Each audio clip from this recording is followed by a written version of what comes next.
Missed an episode of your favorite podcast? Choose from over a decade of content in our archives, not just the latest episode. All free at GCNlive.com. This is your call to action.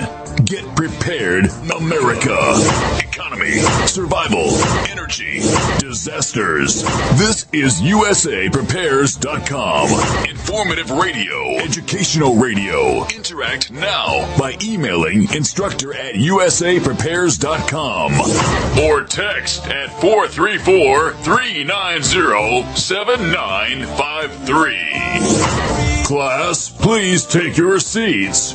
Now, your instructor, Vincent Finelli. Everyone all set? Cocked? Locked? Here we go. Nathan is engineering the broadcast in Minnesota at GCN. I'm Vincent Finelli.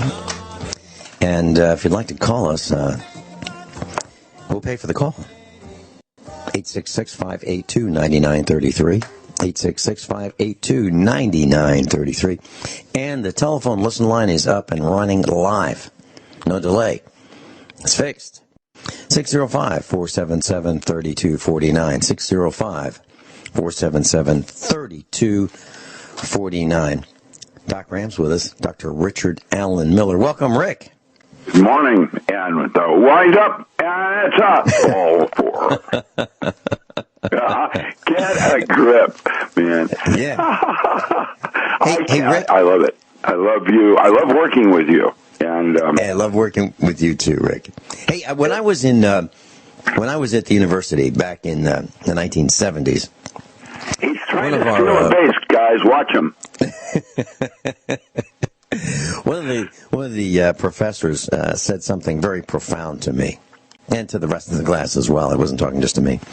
And he said that in 40 years, you guys are going to have a problem. It's going to be a big problem. And his forecast, his prediction was that 40 years from mid-1970s would be a huge problem with three areas. One is trash. We'd have a problem with trash, like what are we going to do with all this trash? Next one was clean water, and the third one was energy. And that was his prediction. Well, we have between the 1970s and today, we've had energy problems. We have clean water problems. And we have trash problems. And the one I'd like to focus on at the moment is trash. I was reading a story on the internet yesterday about this hermit crab, and this hermit crab is trying to make a home out of a broken bottleneck and the cap that's screwed on that was found in the water. And he was stuck, and he was rescued by a human. The bottom line is we throw out this trash, and so the first guy to dump the trash in the ocean probably said, is this a good idea? Oh, I don't care. It's a big ocean. And threw the trash. And the second guy said, probably, I'm just imagining, the second guy to do it. And I'm thinking about people who work for the government, that haul trash into the ocean, or contractors. Second guy probably said, wow, I don't know if this is good. Well, it was already done before, so I guess it's okay. Then the third guy said, heck, we've been doing it for almost half a week now, so it's probably okay. And it went on for decades.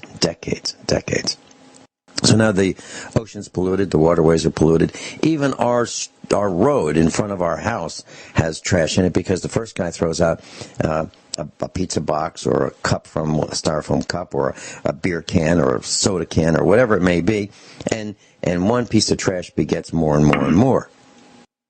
And it's clear. I mean, just look anywhere in the United States, and we're becoming pretty trashy.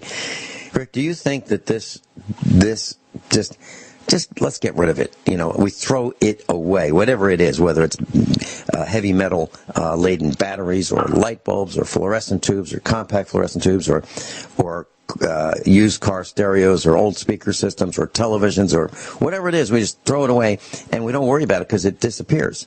It goes someplace, and we build mountains with this stuff.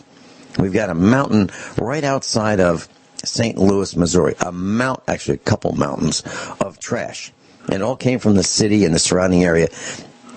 And we just keep heaping refrigerators and washing machines and whatever it is on top of each other, and we bury it with a little more dirt, and it seems to disappear, but it's still there. And how bad can it be? Well, there's a fire. There's a fire in the landfill. Not on top of the ground, under the ground in St. Louis. And that's bad. But the rest of the story is it's approaching a radioactive dump where radioactive waste was buried, and it's about 900 feet away, and it's getting closer every day. So, Rick, trash. Do you think trash is as big of a problem as... Well, let's examine how that all began. We started with DuPont, with plastic, and that was over packaging things, so that you actually half the product is in the wrapping material that gets thrown away.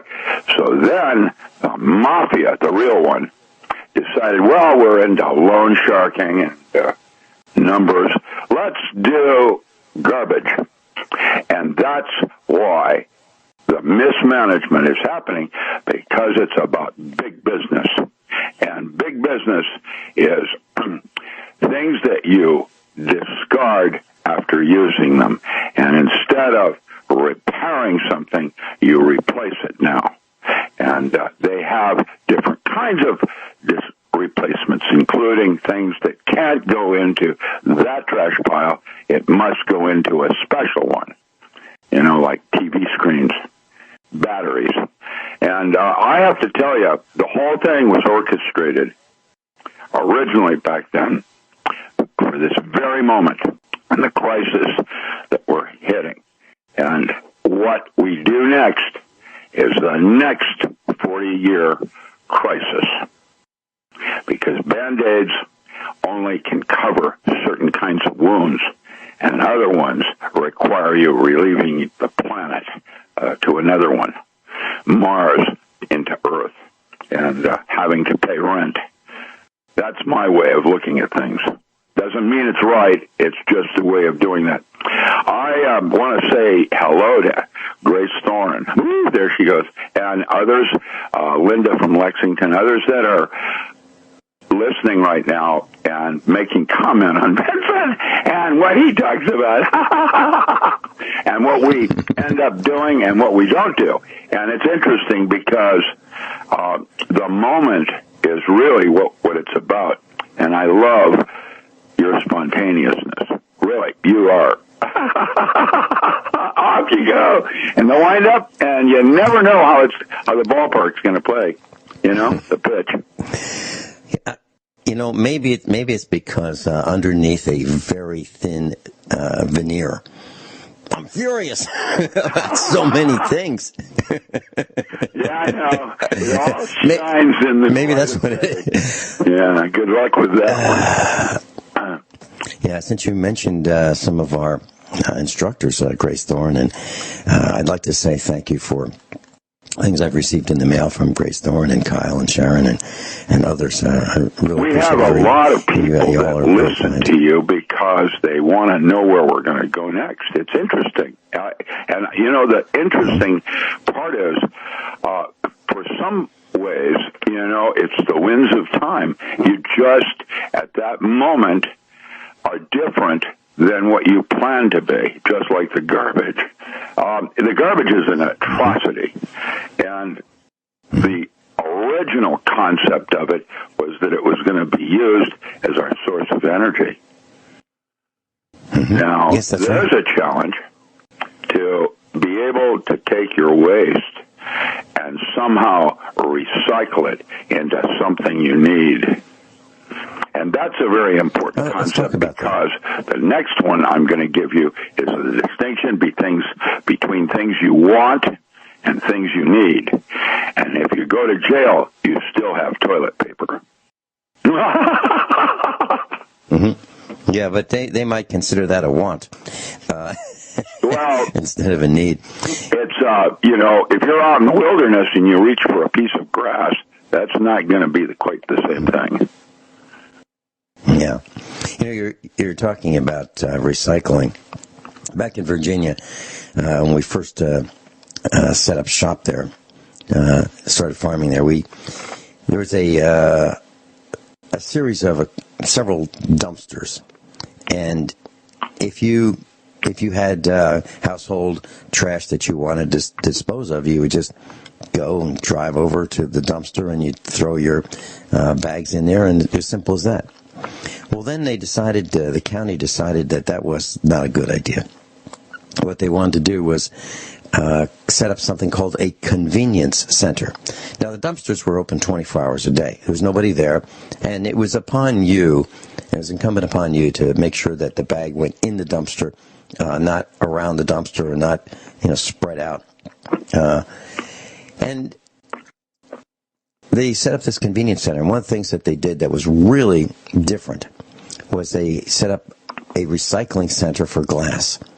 And they had 3 large green containers that you with sliding lids to keep the water out if it rained. And you could put your bottles in there, but you had to rinse them out. So they wanted the clear ones in one of these containers, the brown ones in another container, and then all the other colors in the third container. So it was up to you to figure out which container the colors went into. And they had a guy there that they employed, and this convenience center was not open all the time. It was restricted hours, and you had to show up when they were open. And if you didn't put the right color washed out glass jars and bottles and jugs in the right green bin, he would sort through there and rearrange them and redecorate them so they were arranged by the colors. And a lot of us thought we were doing good. This was a good thing because we weren't just throwing things away and they were ending up in the landfill. The reality of the story is the truck would come and pick them up and dump them in the landfill. All of them. So we were washing them out, cleaning them, organizing them, categorizing them, and then they would just dump them in the same hole. So we were lied to. And that's the kind of stuff government does. Now, before that, there was a different setup in the county, and they scooped out some dirt, and they had this hole in the ground, and that was where the county had its landfill. And people threw their car batteries and dry cells from flashlights, and the Eveready and the Mallory and whatever else, the hearing aid batteries and everything else that they threw out, televisions, and next thing you know, the groundwater's polluted. Yeah, and you can't fix it. How do you fix it? It's leaking and leaking and leaking for decades, and then you go, oops. Now, how stupid was that county for doing that in the first place? Pretty stupid. But we're stupid all over the world. We're doing it all over the world. That's Dr. Norman Shealy's with us. NormShealy.com. NormShealy.com, and you go to his website. And Dr. Shealy, if someone would like to see you in person, how would you like them to contact you? 351-5221. Okay, area code 417-351-5221. 417-351-5221. That's the number for the clinic where Dr. Norman Shealy and Dr. Sergey Sorin practice in Springfield, Missouri. And that's Central Time, class. Central Time in Missouri. We're talking about dehydration, Dr. Shealy. And so when people, you see them in the summer, and it's really common. You see them with these great big plastic or styrofoam cups that they buy at the gas station or the fast food joint, and it's got Coke, Pepsi, orange soda, root beer, sometimes tea, sweet tea in there. Is that what we consume if we are dehydrated? No. No, that's junk. That's junk, whether or not you're dehydrated. And I don't prefer the plastic cups, although halitosis is better than no breath at all in an emergency. And, of course, I don't like city water because I want my water free of fluoride especially, and I prefer it free of chlorine as well. But they do make good paper cups still. Yes. Okay. So how much water without fluoride, without chlorine, do you recommend that we consume per day, spaced out over the entire day, to avoid ideal Dr. Shealy? Is to divide your weight in pounds by half, and then that many ounces. So if you weigh 130 pounds, 65 ounces. 150 pounds, 75 ounces, etc. Mm-hmm. And now, some people would say that's an enormous amount of water. Well, they are ignoring the body's desires, needs, health, but, that's the way it is. And, by the way, unfortunately, coffee doesn't even help count as a beverage. Okay. Okay, so if a person is not drinking enough water, is there evidence that is visible by color in their urine to let them know, you know what, that's not enough water? Well, if it's dark yellow, you're definitely dehydrated. Okay. So should it be just a very light yellow typically? Very, very light, yes. Okay. All right. And how many, I don't want to get too graphic here, but is there a typical number of times a person would urinate during a day, whereas more than that is probably something wrong, and less than that is probably something wrong? Well, if you, the average for most people is probably somewhere between quite a cup, 200 cc's, milliliters, 240 is a cup, and maybe 300. So maybe a cup to a cup and a half is so. If you put out, if you take in, let's say 60 cc's of water, you're going to put out roughly that much in urine, and you divide that by at the most 300, and you'll know how many. I have to sit down on a piece of paper to figure it out because I can't think and hold the phone at the same time. Okay. But the bottom line, Dr. Shealy, from what I can hear you saying, is that if our urine is dark yellow, we're not drinking enough water. That is true. Now, I will point out that people who take an adequate amount of B-complex will have more yellow urine than people who take no B-complex. Yeah, absolutely. Well, that's the case with me, and I take a lot of B-complex. And so, are you saying that, and this is probably important information, that if you do take B-complex, it will turn your urine yellow, and that's something that is not of concern. It's not the same as being dehydrated, yes? Exactly. Okay. When we come back, Dr. Shealy, I'd like to tell you what I did with our water well. We have well water here at the farm, and I shocked it. I shocked the well, and I'll talk about the procedure, and I'd love to hear your opinion on, was that the right thing to do?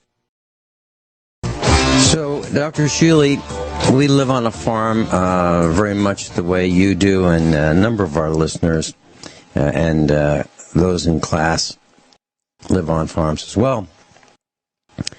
And I've always been concerned about bacteria in the water. Bacteria from runoff, all kinds of disruptive and deadly pathogens in the water. What the city and municipal water systems do, or what the municipalities do and city water systems do, is they add chlorine to the water to kill these pathogens, because as far as I know, with sufficient quantity of chlorine, nothing on the planet can survive, given enough chlorination. So what I did was I decided to shock, S-H-O-C-K, our well. And here's how I did it, and I'd like to get your opinion. And here's an article from New Mexico State University. I'll put this on the website. And it's from Marcia Wright, and it's called Disinfecting a Domestic Well with Shock Chlorination. And what this article says is shock chlorination is a disinfection treatment recommended when domestic drinking water system is contaminated with bacteria. It can occur, the contamination can occur when a well is installed or when repairs are made to the plumbing. And you've got to be careful when you do it, okay? Now, if the groundwater itself may contain bacteria, if that's the case, and you're drinking that bacteria, you can get sick. So, what some wells, or I'm sorry, some water systems do is they have a continuous chlorination system. Now, that means that you'd have chlorine and it would be metered into your drinking water. Now, some pools have that. I've seen these metering systems where they have liquid chlorine and it's metered in mechanically with a meter, so it's continuously pumping chlorine in, and I certainly don't like that. Now, I'd like to tell our class that you have to be very, very careful when you do this. You can really hurt yourself. So what shock chlorination does is it introduces high levels of chlorine into a water system. And here's what you do, according to this article. You open your well cap and you put in, well, let's see. You mix 2 quarts of non-scented bleach. I'm talking about regular chlorine bleach that you would add to your washing machine. 2 quarts mixed with 10 gallons of water, and you pour it into the well. And you connect a garden hose. Now, this would have to be a clean garden hose, not something that's been hanging out outside, because you're going to introduce whatever's inside this hose into your well water. So you're going to wash down the inside of the piping in your well, the well pipe. And then after you do that, you go inside and you open the faucets one at a time until you smell a strong odor of chlorine. And then shut it off. The idea is you want to fill up the pipes in your house with this chlorinated water. Then you're going to let it sit. Flush the toilets. You're going to open all the valves to let chlorine water come from the well into your house. And you flush the toilets, and then you're going to let it sit at least 8 hours. 12 to 24 is way better. Even longer is even better, but sometimes it's hard to, run without water. Then you're going to want to flush out your faucets and get that chlorine smell out. But it may persist for 7 to 10 days. Now, that's what I did, Dr. Shealy, and it's persisted, about 7 to 10 days. But it's abating at this point. And, of course, we're not drinking that water, neither are our pets. Wouldn't put it in with, if we had fish, we don't. But if we did have a fish tank, we certainly would not put that water in the fish tank either, because it would kill the fish. Have you ever done anything like that, Dr. Shealy, to kill the pathogens in your pipes? We had to replace the pump at our well about 10 years ago, and we did a shock treatment after that. Mm-hmm. Mm-hmm. Okay. And normally, when a well company does this, they use a chlorinated tablet, and they'll drop, 1, 2, or more, depending on the size of these tablets. I'm talking about like HTH chlorine for a pool, those type of tablets, and drop them into the well. But you've got to be darn careful, because you can kill yourself with chlorine. You can destroy your body. So you want to make sure you do not drink it. And weapon of mass destruction. Yes. So I don't know of another way to kill the bacteria in a well, per se. There's treatments where you can use ultraviolet light after the water is pumped from the well, but not in the well. So if you want to get it at close as possible to the source, I think that's what we might have to do.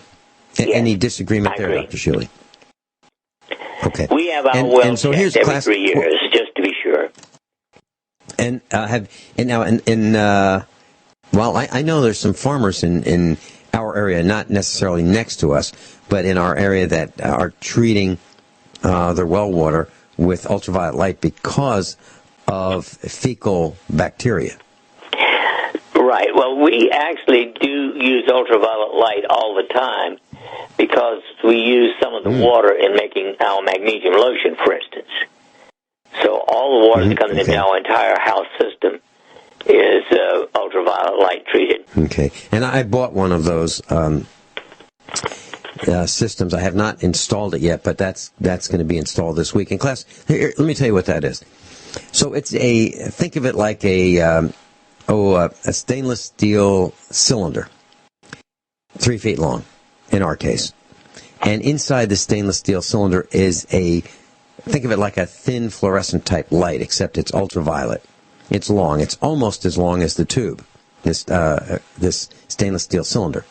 So this light tube fits in there, and it's inside a quartz lens. So it's a light inside a quartz tube, and the ultraviolet can pass through the quartz and disinfect the water. So as your water leaves your well, it is disinfected as it flows through this cylinder that's illuminated with ultraviolet light. it will consume, let's say, 50 watts of electricity, and it will be consuming that 24 hours a day. So there is a small electric meter uptick doing this, but I'm not concerned about that as much as I am about the bacteria, killing the bacteria in our drinking water from now on. And here's what happens. This is what's of concern to me.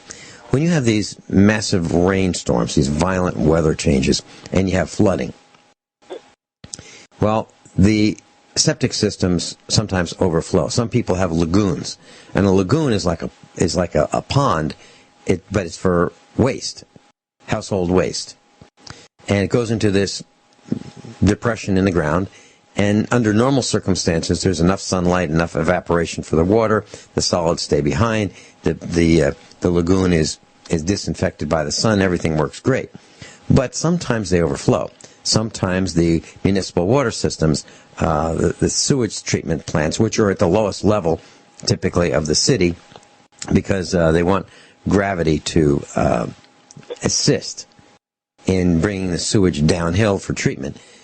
When they overflow, and other water flows from rain and so forth, and runoff, contaminate these treatment plants, and then you have raw sewage, floating around, and it may float into wells, or your neighbor's well may be contaminated from animal sewage or whatever it may be, and that may enter into the aquifer, which contaminates your well. Absolutely, positively can happen. So in my case, I'm going to protect myself just the way Dr. Shealy did, 24 hours a day with ultraviolet light.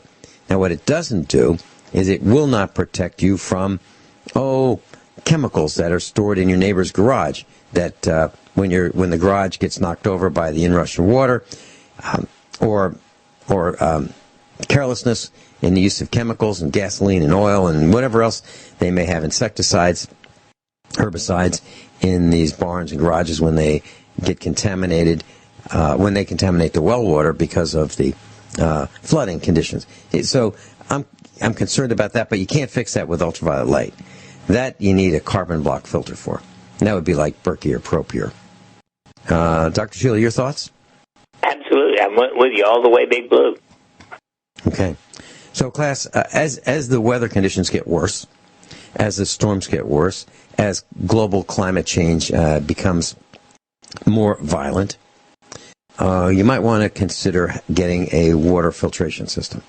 I will give you my bias.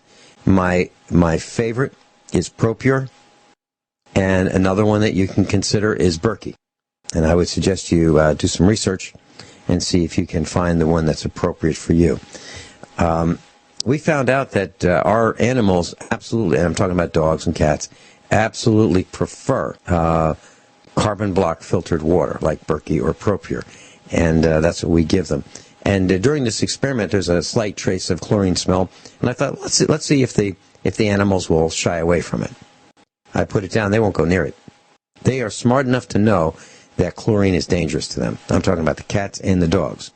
So if you have chlorine in your water, there are a couple things you can do. One, you can heat it up and help volatilize the chlorine. Put it in a big spaghetti pot, heat it up. But then again, you're going to be breathing it in the kitchen if that's what you do. You can put it outside, kind of let the chlorine volatilize into the air, and it'll be safer for your dogs and cats. It doesn't help with the fluoride, but it will help remove the chlorine from the air. Let it sit for a couple hours. But I tell you, going into a shower at a hotel or motel, it's unbelievably different from what we have here at the farm. It's asphyxiating to me to shower with municipal water. Okay, Dr. Shealy, any comments on that?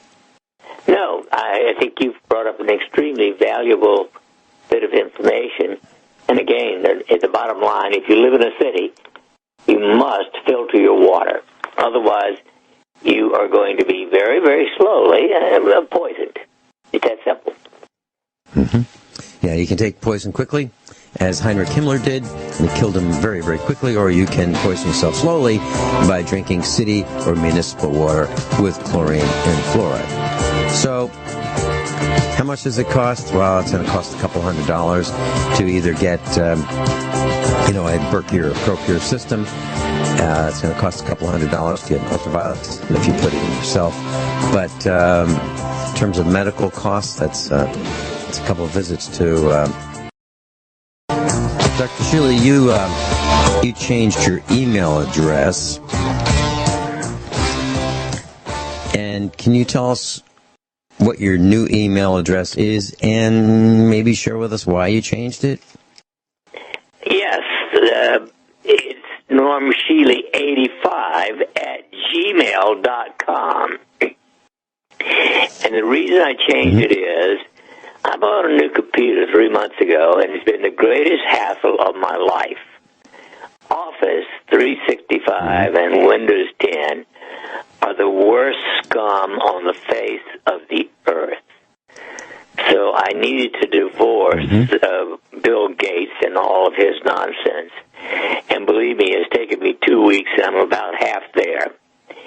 But I don't want anything to do with Outlook or Microsoft. You know what's interesting about Bill Gates is, Dr. Shealy, in a past life I was a computer jockey, and I built a lot of computers, and I was a consultant to school systems. And here's what I noticed about Bill Gates. I took a really great operating system called DOS, Disk Operating System. And if you had Microsoft DOS, although you didn't own it, it was licensed. And Bill Gates figured out a way of selling something that you didn't own. You could, pay for it but not own it. They actually controlled it, and he would license it to you. But DOS worked pretty well, and the hard drives lasted, darn near forever. We have computers that we've here at the farm that we built, in the 1990s, like 1993, that are still operating with the DOS operating system, and the hard drives still work. And what he did was he came out, allegedly he stole the graphical interface from Apple, stole it from Steve Jobs' company, and implemented that, and it was called Windows. And then Windows was really hard on the disk drives, very, very hard on the disk drives, and it made them wear out way, way faster than they would if they were just running the DOS operating system. So there was, Windows 3.1, and then Windows 95, and then 95A, and 95B, and 95C, and then there was Windows 98, and then there was Windows 98 Second Edition, then there was Millennium, and then there was Windows 2000 and XP, and it kept going on and on. Every time that you bought one of these operating systems, they had defects in them, bugs, as they were called. And you would buy the next version for $89 to fix the bugs in the previous version. So Bill Gates and company were knowingly selling defective products to their unknowing customers, and then charging them $89 at a minimum without labor to fix them. So it was a never-ending system, and I believe they were in bed with Intel, the microprocessor manufacturer. I can't prove this, but this is my belief, that they were in bed with Intel, and what Microsoft would do is they would create another version of the operating system that was more bloated, that would require more resources from the central processing unit, and people would get, Windows 95 version A, and then they'd, upgrade to Windows 98 to fix the problems with 95. They find out they had new problems with Windows 95, and then they'd say, wow, my computer got really slow. I guess I need to upgrade my computer. So it was a never-ending series of upgrades of the operating system of Microsoft, and then upgrading the computers and buying new computers. It was absolutely out of control.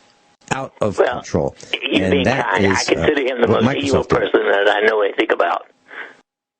Yeah. Well, isn't he the guy that said, had an equation that said, we need to get to zero carbon? And and it involves people, it involves energy, and to get to zero carbon, well, you have to either get rid of all energy or get rid of all people. Which really means get rid of all people. Well, that's Bill Gates. Yeah. And he's the same guy. He's he's the same guy that is he said something like, and I'm paraphrasing, that we've got a lot of disease in this country, and we have in the world, and we have overpopulation. And if you mix population control and disease, you can get rid of some disease by eliminating population. He didn't say it that way, but that's what he meant. Dr. Shealy and I will be right back, and let's talk about fast food and what happens when you feed fast food to mice. Inflammation, explosion when you feed fast food to mice. Something Dr. Shealy's been talking about, avoiding fast food for all the years I've known him. We'll be back. Dr. Norman Shealy's with us, and that's his website is normshealy.com, normshealy.com. His email address, if you'd like to contact him, is normshealy, normshealy, the number 85, normshealy85 at gmail.com. Dr. Shealy, there's a healthfreedoms.org web page. It says, Bill Gates, vaccines are the best form of population control. Parents have continuously refused vaccinations for their children in fear of what they could cause, though for some small illnesses they may be necessary. There has been a constant stigma against them due to fear of the unknown chemicals that they may secretly be getting injected into the children. Bill Gates has now said that he thinks vaccinations could be the answer to both problems of overpopulation and global warming. That's what the article says. So, well, as I said, I think he's the most evil man I know anything about. Yeah. Mm-hmm. Mm-hmm. I know a guy who used to work at the Microsoft complex at headquarters, and he once said good morning to Bill Gates. And this gentleman, my friend, was chastised by the security department. Like, you never, ever address Bill Gates because you distract his concentration. It's unacceptable. So you can't say hi to him at his Microsoft complex if you work there, or at least you couldn't, as my friend told me, because security will come down on you because he doesn't like it. He doesn't like it if you distract him. Wow. It's not like he's in his office. He's just walking down the hall. I've never heard of anything quite like that. That would make me not want to work at Microsoft. Dr. Shealy, there's a news article about an unknown and deadly disease. It's called Disease X. And it's added to the list of potential global epidemics that could possibly kill millions. And so we're talking about the familiar ones of Ebola and SARS and Zika. Well, the new one is called Disease X. Researchers recognize that it's a threat, but they don't know how to treat it. Have you been reading about Disease X? As a matter of fact, I've seen a tiny bit about it, but not enough detail to really comment. Right. That's where I am on this. I've just seen a small amount, and I also have not seen enough. But it's dangerous, and there's last year, North Korea is believed to use VX nerve agent to assassinate the half-brother of dictator Kim Jong-un at a Malaysian airport. And it was said that man-made viruses and diseases were especially dangerous because humans have not built up a resistance to them over time, leaving them free to sweep across the globe, and governments and doctors haven't caught up. So I can see where these man-made killers can literally wipe us out, either by accident or intentionally. And nuclear it's an outrage. It's an outrage. Good enough to kill everybody. Yeah. How awful, right? I was watching a video on Netflix last night with Mrs. Finelli. It's called The Borgias, and it's about the Pope in Rome hundreds of years ago. And I'll tell you what, there was another, I would call it a documentary. It's called House of Cards. It's like the White House and the president and, the aides and the the detractors and the allies and how ruthless it is in the White House and in Washington, D.C. Well, the Vatican back then was no exception. They were just as ruthless, killing people, poisoning people, cutting their heads off, stabbing them, poisoning them, all to gain the power to become the Pope and then tell other people what to do. Unbelievable. If you want to watch the Borgias on Netflix, and if you are a Roman Catholic, it may make you want to leave your religion. It's that bad. Have you heard of anything like that, Dr. Shealy? Well, I know about Lucretia Borgia, although I'd never gotten all the details. But, basically, let's face it, up until at least the 17 or 1800s, the Catholic Church was just about as evil as anything can be. Popes and priests and everything else. I mean, they did some good, but along the way they were absolutely ruthless. Right, and that's what this series is showing: how ruthless, how corrupt the Vatican was. Absolutely, and it was about the same thing. Everything's about money and power. That's what it was about: money, power, and control. And the Vatican could seat and unseat kings and queens. Oh, and did. Amazing how much power. And my suspicion is that behind the scenes there's still some stuff going on, but that's true in every field. Yes. And we've learned about these mega churches and how they're squandering millions and millions of dollars on jet aircraft. And I mean, what does a preacher need his own plane for? Really? Why does a preacher need his own plane? They can't fly coach? I mean, really? All based on donations, begging for money, letting people think that if they give enough money to the church, they'll get a front row seat in heaven. In heaven. I think from my perspective, Betsy, you'll be called an infidel in a minute. Yeah. Well, I was raised Roman Catholic, but I do not attend a Catholic church because I know that my God, I can talk to my God, and I don't need a broker. I don't need a pope. I don't need a bishop. I don't need a cardinal. I can do it just my God and me.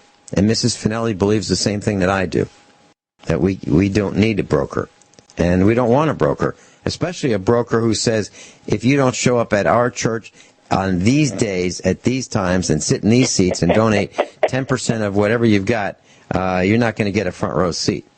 It just turns us right off. Oh, anybody listening, you can understand why I love Vince. Philosophically, we're so similar. Well, I think, Dr. Shealy, I just think we just lost that last student in our class, just by me saying that, and then you seconding it. Be prepared, students.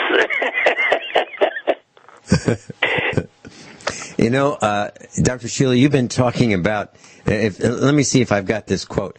Dr. Shealy, what do you think about McDonald's? And then the response is junk, right? Or poison, right? Did I get that right? Poison? You got it. It's right. Yeah. So there's an article in blacklistednews.com. Here's the headline: Immune systems go haywire when mice are fed fast food, causing an explosion of inflammation.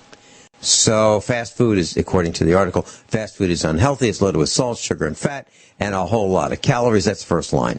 It's often pretty low in essential nutrients as well. It's well documented that fast food should be consumed in moderation, if at all. Yeah, I agree with that. If at all. Actually, never.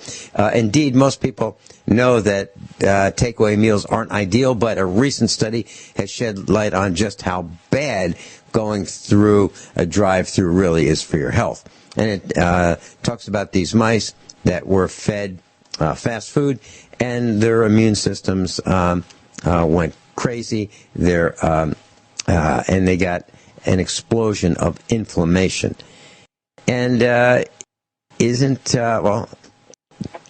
inflammation the precursor to cancer, Dr. Shealy? Oh, absolutely. interestingly, Vince, I've said this so many times, but in 1962, I went to McDonald's and took one bite, and my taste buds said, vomit. And I fortunately avoided vomiting, but I spit it into my napkin, threw the whole thing away, and I have never been back, and I will never go into a fast food restaurant. The only real fast food is a handful of nuts and some fruit. Yes. Yeah. Well, that being said, there's a new trend, Dr. Shealy. This is just... I don't know if I'm going to be able to explain this, but I'm going to try.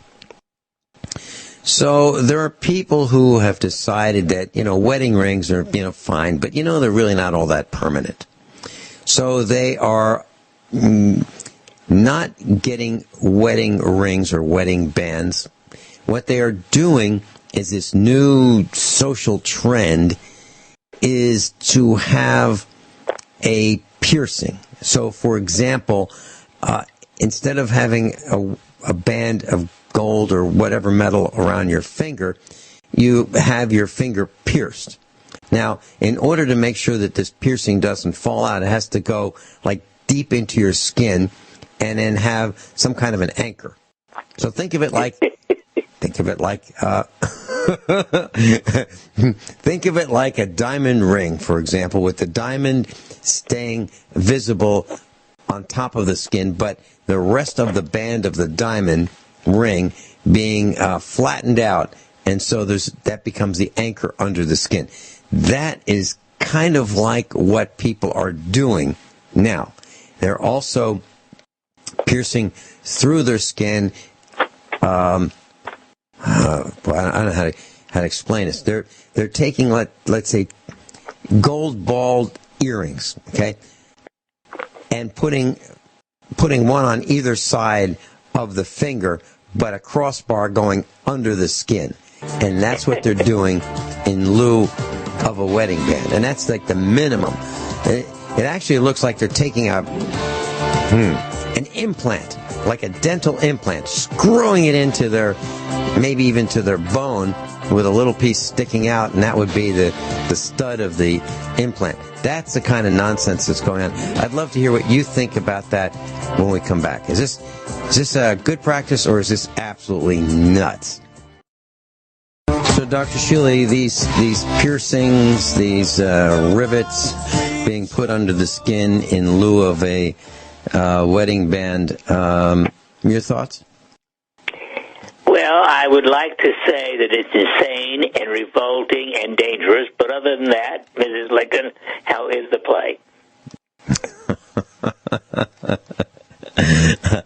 It is, I'd be afraid to shake hands with a person who had an implant in.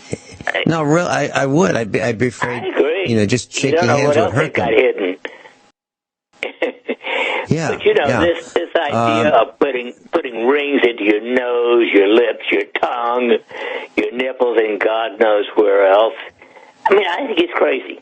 It's desecration of the temple. Mm-hmm. I was traveling many years ago, and had the family with us, the children, and everybody was hungry, and the person assisting to take our order said, "May I help you?" And she had this thing in her mouth,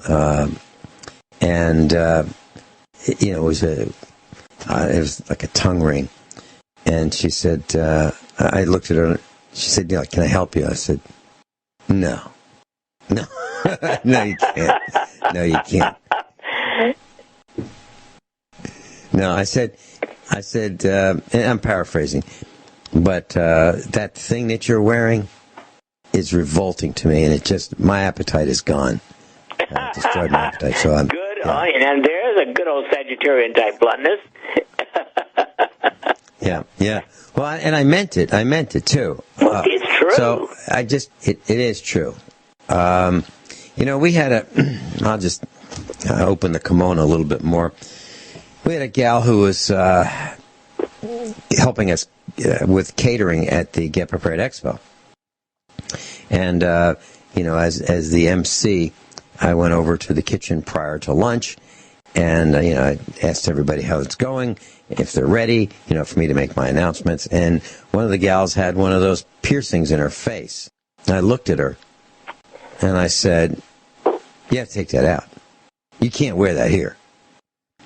And that was the last time. Yeah, I'm serious. That was the last time that she worked for us. I would not. And she was pretty. It's not like she needed additional decoration. She's a pretty girl. The last thing she needed was to pierce and look like trash. That's what she decided she was going to do. It was very, very sad. Very sad. Dr. Shealy, I was reading an article about this man, and he had a life-threatening superbug. And doctors were treating it with antibiotics, and they're having a tough time, and it wasn't working all that well. And so the Yale School of Medicine recommended using a virus from a local lake called a bacteriophage, bacteriophage, a bacteria to help treat this guy's superbug. And do you have any thoughts about bacteria resistance and bacteria eating viruses? Well, interesting. Bacteriophage is a virus, and there are more bacteriophages in numbers on the face of the earth than all people, animals, plants, bacteria, and normal viruses combined. They are everywhere. And we obviously have not even begun to open the door to those that can be useful. But, a bacteriophage can consist of only 3 genes up to hundreds of genes. And obviously they can be useful, and I'm delighted to hear that. I saw the article. Okay, so I guess what you're saying is more research is necessary, and this actually could be a lifesaver for maybe millions of people, right? Yes. Now, of course, the pharmacomafia won't like it, and Bill Gates won't like it, but other than that. And in this article, and I'll post this on the website as well, it says around 700,000 people already die annually due to drug-resistant infections, including tuberculosis, HIV, and malaria across the world. That's a lot of people. That's a lot of people. It's almost like the Dark Ages. We'll be right back. Dr. Norman Shealy is with us, normshealy.com. normshealy.com. And if you'd like to call his office, that number in Springfield, Missouri is 417-351-5221, 417-351-5221. That's the number for his clinic in Springfield, Missouri. Dr. Shealy, there's something going on that's really, really disturbing with Amazon. And there's an article that talks about Amazon drivers, people who are delivering Amazon packages to people's houses, are now taking photos of the front door when they're delivering packages. And now they claim that's to show you that, well, they've left them there. Here's your front door. Here's the package, right on your front step. And so this is practice of taking pictures of your front door is quietly being rolled out. So the Seattle-based company says that the new program will help people find packages. Now, the company says the pictures will be uploaded on Amazon servers. Now, the question that I have, of course, is, what else are they doing? I mean, this is beyond the pale. Taking pictures of your front door, and of course, all of these pictures will have GPS coordinates, so they can say, here is exactly where that location of that picture is, within a couple feet. And it seems to me that companies who are very, very, very profitable now are in bed with the United States government corporation.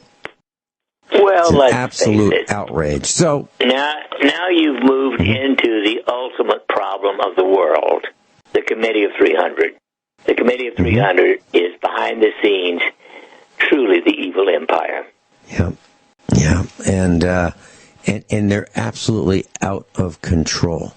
literally out of control. Well, they are doing things that... Thanks to Woodrow Wilson, they're here at all. He really opened the door for the first big time. I mean, they've been around even long before him. But he opened the door by founding the Federal Reserve, which is the number one contact to the Committee of 300. Yeah, and how about the major media players like the New York Times, the Washington Post, who are complicit in the rollout? They're all part of it. They are literally all part of it, and they covered up. They remained silent to what was happening. And so, whenever I see the New York Times or the Washington Post come up on my screen, I click close. I do not want to participate in that. I will not help them by giving them any revenue at all. That's how I feel about the New York Times and the Washington Post. And it's not just them. The Council on Foreign Relations. Yes, Erin Burnett, pretty brunette, on one of those talking finance head programs where they tell you how you can, make money, and actually they're encouraging you to lose money, but it's all disguised as news. Well, she's a member of the Council on Foreign Relations, Erin Burnett. Yeah. So if you think that this is not engineered, I think you're mistaken, class. It is engineered. It's engineered to design to deceive us, to manipulate us, to steal from us. And it's working really, really well. As a matter of fact, all the presidents except one, well, maybe two now. I'm not sure if Donald Trump is related. It's all the presidents for sure except one, possibly two, are related. Literally are related, including Barack Hussein Obama. He's related to the Bush family, the Clinton family, the other crime syndicates, the other crime dynasties that were reigning in the United States. Well, they all, actually, interestingly, all of them date back to the royalty at the end of the Roman Empire. And ever since the Roman Empire ended, the royalty have been trying to get together. And they finally coalesced it, if you will, about 300 years ago and a bit, into the Committee of 300. If people have not read the Committee Randy of 300... in Houston. Yeah. Randy in Houston, you're on with Dr. Norm Shealy. Welcome. Hey, good morning, guys. How are y'all doing today? Great. Well, Randy, how can we help you? I just wanted to ask the doctor a question, just get his opinion on something. I've been having an issue on my lower right side that's generally just been kind of like a dull, it's not really a pain, it just kind of just like aches. But about 2 weeks ago, I started having some really sharp pains while I was on a trip, and it actually kept me up pretty much all of one night. Now, when this started about 6 months ago, I went to a GI doctor, and because I thought it was kind of around in the area of my appendix, and he said that, hey, your symptoms start like that for an appendix, but they get worse. But he I believe it was an ultrasound that I had, and it came back. He says, you've got no problem with your appendix. And then this past week, my GI doctor said, well, because your mother died of colon cancer, it's been 5 years since you've had a colonoscopy. Let's do a colonoscopy just to rule that out. And that came back. I had no problem in my colon.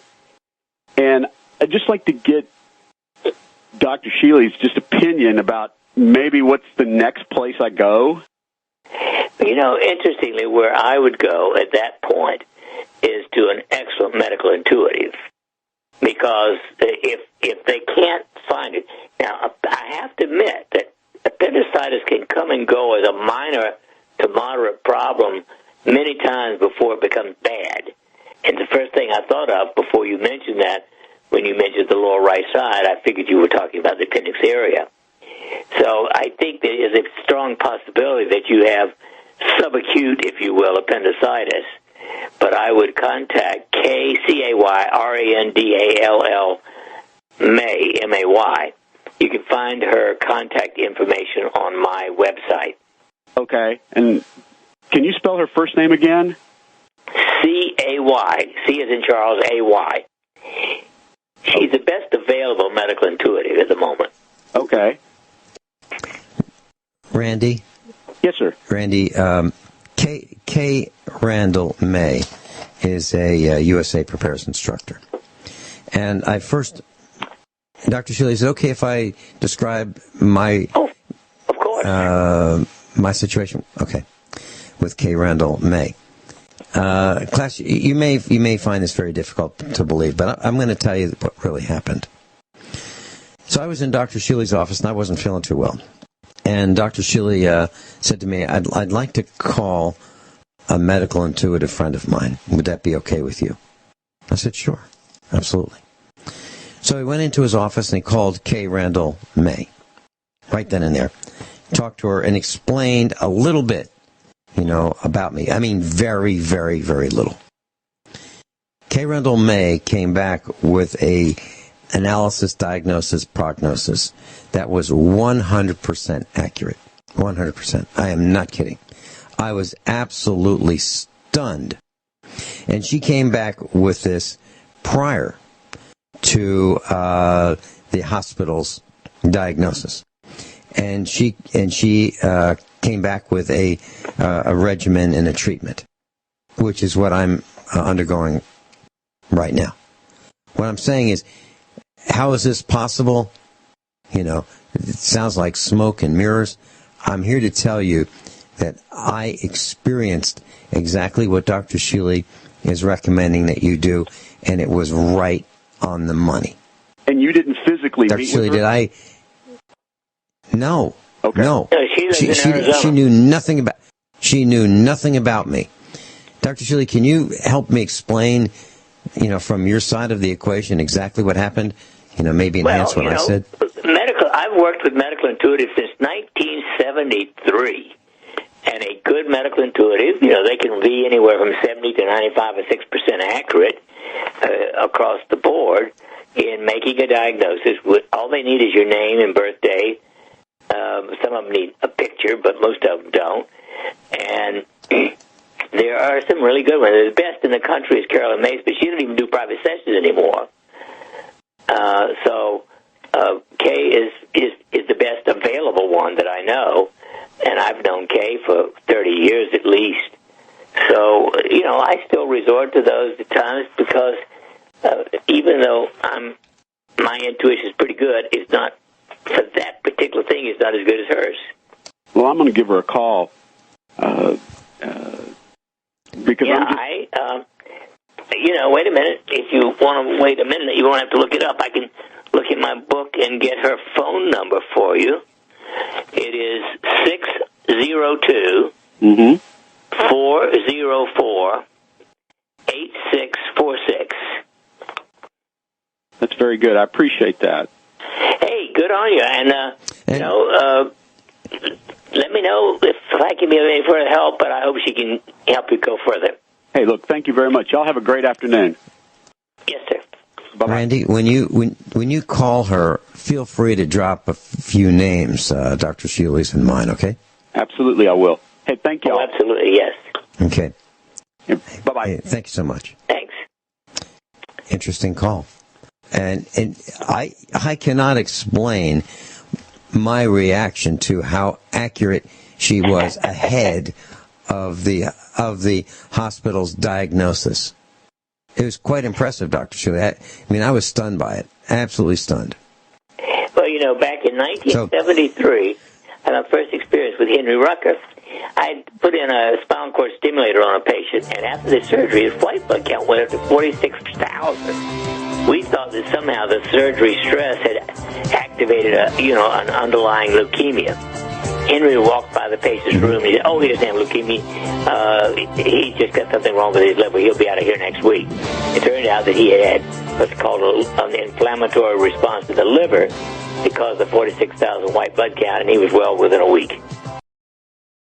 So, Dr. Shealy, this couple in Germany spent 5 months in intensive care after 5 months in intensive care after eating canned green beans. Well, it contained botulism. It's a killer. And it's one of the most powerful toxins known. But this married couple from Germany got it from eating beans that had botulism in it. Now, their son escaped it because he said it didn't smell right. These beans didn't smell right to him, and he wasn't going to eat them. But Mom and Dad did, and then they spent 5 months in intensive care, paralyzed, and I guess they are pulling out of it. But botulism. So, Dr. Shealy, what are your thoughts about? Theoretically, were they home canned or store bought? No, it looked like they were store bought. Boy, I thought theoretically the canning process should kill even botula, but I guess you never know when your time has come. How about this, Dr. Shealy? I have seen tomato products in cans past the expiration date, and the cans will have like a bulging. If you look at the lid on a can, it has these circular rings, and it allows you to see if there's pressure inside the can with the bulging lid. If you see that, what is our recommendation? Quickly. Absolutely, positively. Yes. Yeah, get rid Throw of it away. as fast as possible. And Yeah. if it opens So, class, and smells do bad, not. I would not. Yeah. And be careful. Yeah. So, class. Yes. Now, you can eat some canned foods past the best buy date. Yes, you can. However, if there's any bulge in the can at all, throw it away. Throw it away. Don't risk the 89 cents or the 49 cents or whatever you've paid for that can for your health, because it will be way more expensive. Now, Dr. Shealy, can we minimize our risk of catching diseases that are caused by these pathogens by boiling our food in a pot with a lid on it on the stove? Will that help us? Theoretically, you should be able to kill most things if you sterilize it with adequate boiling. Mm-hmm. And how long is that boiling? Is that like 10 minutes? Well, to be pasteurized, you need 30 minutes. Okay, but you destroy some of the value of the food by boiling it, right? No question about it. Just heating it, of course, is what most of us do with just a couple of minutes of boiling. But the longer you boil it, the more you've destroyed some of a lot of the antioxidants, etc. Mm-hmm. Well, Dr. Shealy, here's an article, Yahoo and Yahoo.com. And would you believe it? They are saying that men's sperm counts are dropping, and scientists don't know why. Really? Scientists don't know why, Dr. Shealy. We know why. I know. It's because of the Committee of 300 purposefully setting out to get rid of us. And basically, they were 150 million when I was in medical school, and now we're down to 40 million, the last time I heard. And when it gets to 20 million, we no longer are fertile. Mm-hmm. So, to recap, are we saying that it's the toxins in the air, it's the toxins in the water, it's the toxins in our food, it's the electromagnetic radiation, it's the cell phone radiation, it's the television, television transmission radiation, radio, computers, power lines? Am I leaving anything out? No. Nuclear, well, don't forget nuclear contamination. Mm-hmm. So put all that together, and sperm count is down, fertility is down, and women and couples are resorting to fertility clinics because they can't conceive. Yep. Plan. Dr. Shealy, thank you so much for being with us today. I'm looking forward to being with you next Monday for 2 hours, and we've been doing this 6 years plus. And thank you so much for all that you all you contribute to our health and wellness. Well, thank you, Vince. Great, always.